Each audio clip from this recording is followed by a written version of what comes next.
Hi folks, and welcome back to the channel. Today I'm going to give you a checklist to walk you through as you review your investments each year. Welcome then to the annual investment review checklist. It's a lot more interesting than it sounds, honest.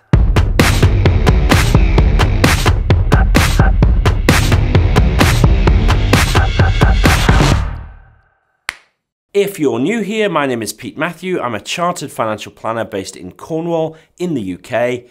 I've been putting up content on YouTube for more than 10 years, giving you everything you need to know and everything you need to do to secure your financial future. Reviewing your investments regularly is essential, but it should be a fairly straightforward process, which can be completed quickly, and then you should be confident that things are in place until next time, and you don't have to think about it too much in the meantime. Any portfolio that requires you to be constantly checking and worrying about how it's doing is not ideal, in my view. So remember, a downloadable PDF checklist from today's show.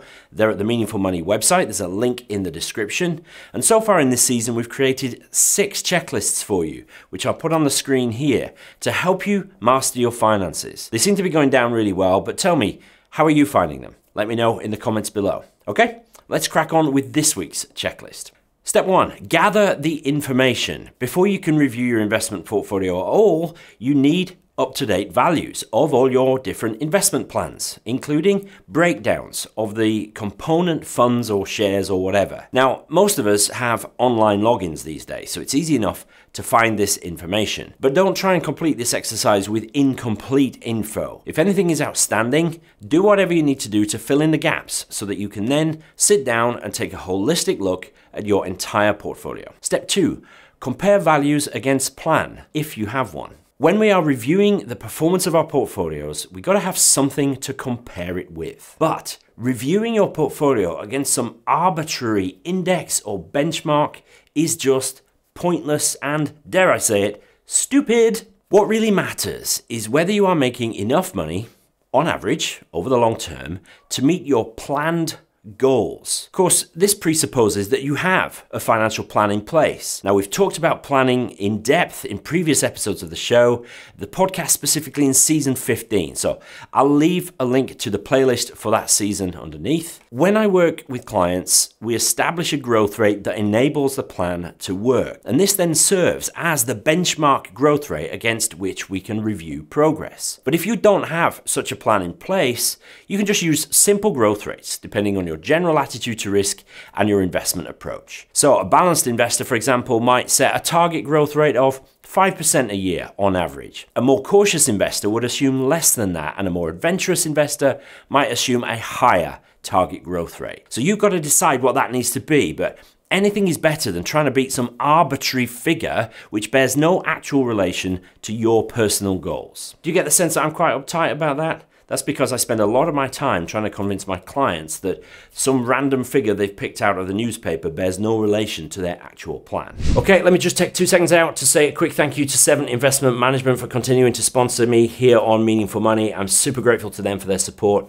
Please do check out what they're up to. They're at 7im.co.uk. Number 3, assess portfolio performance first. The first thing you need to look at is how your portfolio as a whole has performed. I think it's especially important to consider a whole portfolio approach when you're first getting started, rather than getting bogged down into the detail of all the component parts. And this bit shouldn't take too long at all. Compare the value of your portfolio this year with its value last year. Take into account anything that you've paid in or taken out over the year so that you are purely looking at the performance. Is this more or less than your personal benchmark? Now, if you are a more experienced investor, then the overall view is just a starting point for your review, and from here we can dig into the detail. So number 4, consider the constituent parts of your portfolio. Even if we're happy with how the portfolio as a whole has performed, we should still take the time to look at the component parts to see if we are happy with their contribution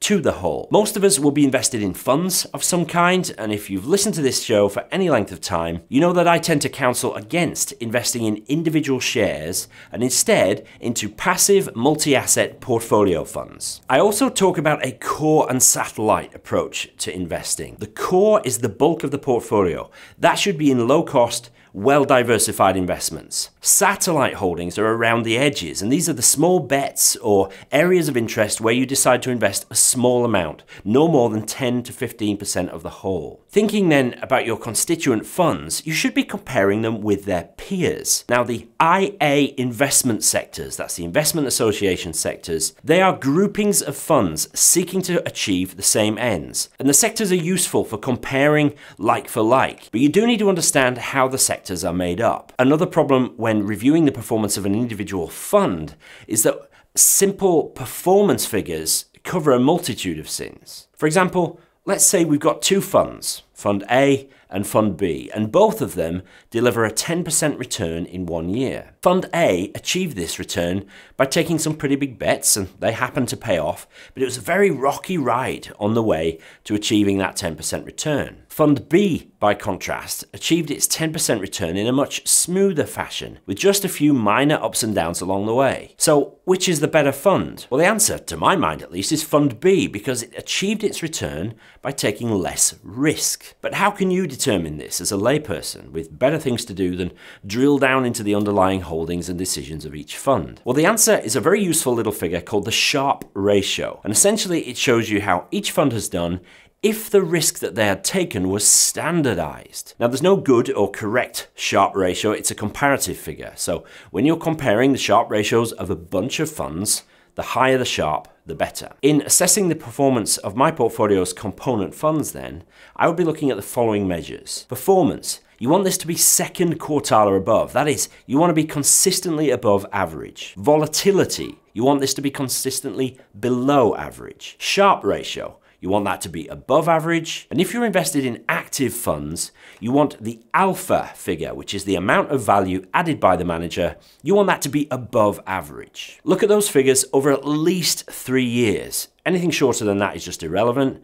And you could track these figures over 3, 5, 10 years, looking for long-term trends. Now, that was the most detailed bit of our review. It gets a little bit snappier from here on in. Number 5, apply context. When you've assessed both your portfolio as a whole and its constituent parts, you absolutely must apply context. Simply put, that means asking why. Why has your portfolio underperformed or outperformed? Why has a particular fund done better or worse than its sector average? If you're invested in passive funds, you should be looking at how closely your funds have tracked their markets and asking why the markets themselves behaved as they did. If you're invested in actively managed funds, ask what decisions your manager made to make the fund perform as it has. Always, always ask why. There's a reason for everything, and knowing that reason for your performance of your portfolio and its component parts is necessary for a really thorough review. Number 6, make changes if needed. When should you consider making any changes? Well, the first thing to say is that you should avoid tinkering. Make any changes sparingly and only after careful consideration. Knee-jerk reactions are bad investing behavior. Now, at a portfolio level,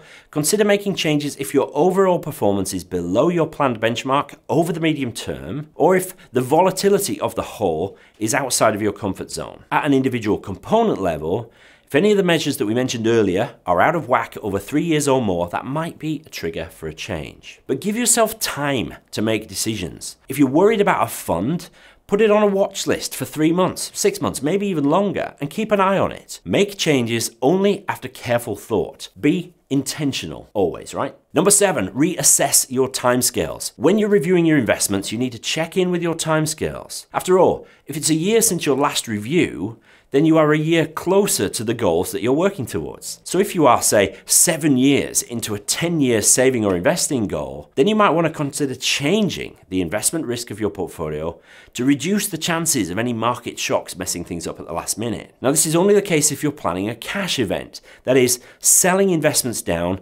into cash so that you can then spend that money or give it away. Number 8, rebalance and or reallocate. In light of your revised timescales, you might want to reallocate your investments or rebalance them back to the original allocation. Rebalancing is a really important discipline for investors, even though it seems counterintuitive. The idea is that you sell the higher performing parts of your portfolio and use that money to buy the lower performing ones. You are selling high and buying low, and that's perfect, right? But this keeps your portfolio in balance, and crucially, it keeps its risk level. in check. Rebalancing, I don't think needs to be done any more than once a year, and even then, only if the portfolio gets out of whack to a degree that makes you uncomfortable. If your timescales have changed, check that your overall asset allocation remains suitable, and bear this in mind when you rebalance. Okay, we're nearly done. Number 9, increase your contributions. We covered this in the annual review checklist, but I think it's worth another reminder here. Should you or could you be paying in any more to your investments? Remember, smaller, more regular increments are less painful than larger, infrequent ones. Little and often, that's the key. And finally, number 10, set the criteria for any ad hoc reviews. While I think that annually is plenty often enough to be reviewing your portfolio, there might be times when it's worth putting in an ad hoc review in between times. Now, important note here, volatile markets are not the time to be making changes. So just commit to riding those out, okay? You got that? Don't review just based on markets. Really important. But if you're suddenly changing job, or you're expecting a baby, or some other big life event happens, let this be a trigger to review your finances generally and your portfolio as part of that. So there you've got it. 10 solid points for a solid investment review. Please don't overthink this. Don't make it more complicated than it needs to be. The mechanics of investing really should be quite easy, allowing you to spend most of your life doing things which are much more fun, let's face it. Okay, a few comments here. This one from Frugal Spender. I used to be horrendous at saving, but now I think of it as a tax by paying myself first. I like that actually, Frugal Spender, because, you know, when you pay tax, that's money you can't spend, right? You get paid after tax, and that's the money you can spend.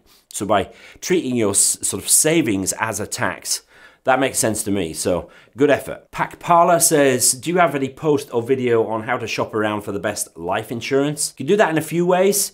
You can just use any comparison site, but life insurance is actually a pretty complicated area, and it's done best when you've got somebody making the recommendations specific to your circumstances. The best people I know for that are LifeSearch, so go to meaningfulmoney.tv/LifeSearch and they will sort you out. That's an affiliate link. Meaningful Money does get some cut of the commission there, but I'm telling you, they are the best at it, so I hope they can help you. Edmund Bailey, thank you Edmund, says, nice one Pete, good to have you back and making regular content again. Love the concept of balance. Extremes of just about anything can be destructive. This is after our checklist for financial balance. And you're dead right, Edmund. Balance is good, right? Extremes of anything can be problematic. They can cause you mental anxiety, physical health issues, and certainly can cause you financial problems. Balance is where it's at. Let's keep everything in perspective. But I hope that was helpful. You can download a printable version of the checklist from the Meaningful Money website. There's a link under the video here. If it's been useful, please hit the like button and subscribe to the channel. It really helps. So thank you in advance, and I'll see you in the next video.